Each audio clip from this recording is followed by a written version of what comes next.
Hey guys, hope you're well. Quick update on the ADHD stuff again. I'm in a dilemma and I don't 100% know what to do, although my gut instinct is just to not bother taking medication. In a way, it would feel like a bit of a cop-out because I waited 2 years to finally get prescribed a medication, took it for 6 days and went, fuck this, like, this is making me feel worse. But that was the case, as I explained already, with Elvance, which was a stimulant-based drug. And so I messaged the psychiatrist I'm in touch with through Psychiatry UK, and I said, hey, I've stopped taking this. It was just making me feel awful. Didn't notice anything good about it. And I know these are meant to be quite fast acting because it's out of your system daily. So like by the evening, it's sort of worn off, but I was just feeling dreadful. And 6 days might not sound a lot, but when you're just feeling shite every day and you know it's being influenced by a drug that you're putting into your body, there is a hesitance and a reluctance to continue doing that to yourself, being like, oh, I'll probably have a headache again tomorrow, or my mouth will be so dry, I'll have to constantly drink and I'll be pissing all the time. So I said, can I try a non-stimulant? But I said this having done zero research on what non-stimulants are like.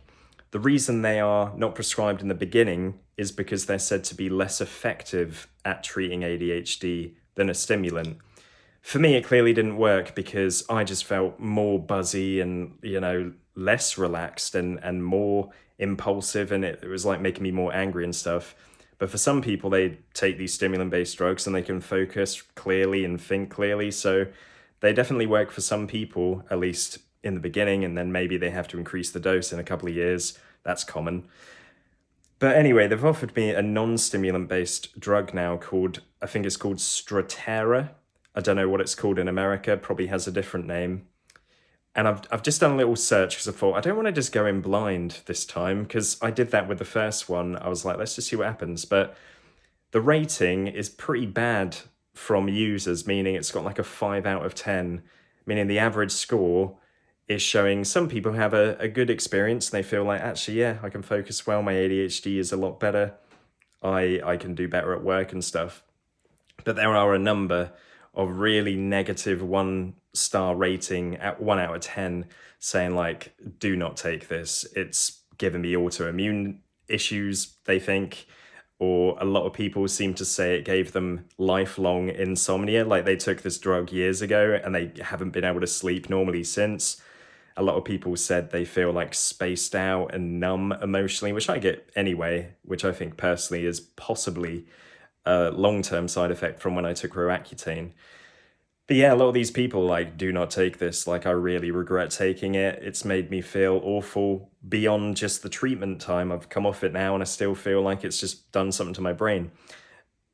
And I don't think I can ignore that. I know that I could maybe voice to my mum, she'd go, just give it a go, try it for a week. With these ones, the non-stimulants, I think you actually have to give it like 2 or 3 months before you can judge whether it's going to help you or not. And some people, again, some of the positive reviews are like, well, I felt pretty bad in the beginning, dizzy, sick, couldn't keep food down. Like, what the fuck? That's not normal, is it? Like, oh, I can't eat anymore without feeling like I'm going to puke it right up.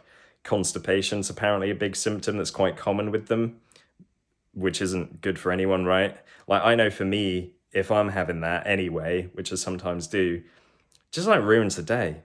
When you can't go to the toilet and like relieve yourself, you just feel awful and like heavy and bogged down. So yeah, I personally feel like I'm just gonna say, just fucking don't worry about it. You can discharge me from this thing. I know I waited 2 years, but I don't really care. Just don't want to do it. But I'll have a little conversation with Ellen and probably my mum, get their take on it. But ultimately, the decision is mine.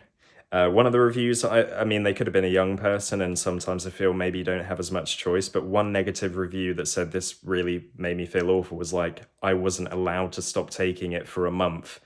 It's like, well, you should be allowed to do whatever you want. It's your body, your mind. And sometimes, of course, yeah, if you've got mental health symptoms, which I guess you could say ADHD is a part of that, then people might say, oh, your judgment isn't the best. Listen to us. We think you should take it, but they aren't the ones experiencing the side effects. So yeah, and again, for me, the idea, even if it worked, the idea of having to rely on a medication for months or years, and then what happens when you try and come off it? Can you are you just like worse than before? Are you then completely reliant on something outside of your control? So that makes me feel like maybe medication, at least for these kinds of things, just isn't for me. Obviously, medication has a place when it's literally your life on the line. And yeah, I don't know, if you've got like diabetes, yes, you need insulin or you will fucking die. But with these, it's kind of like personal choice, in my opinion. But let me know your thoughts, and I'll see you soon.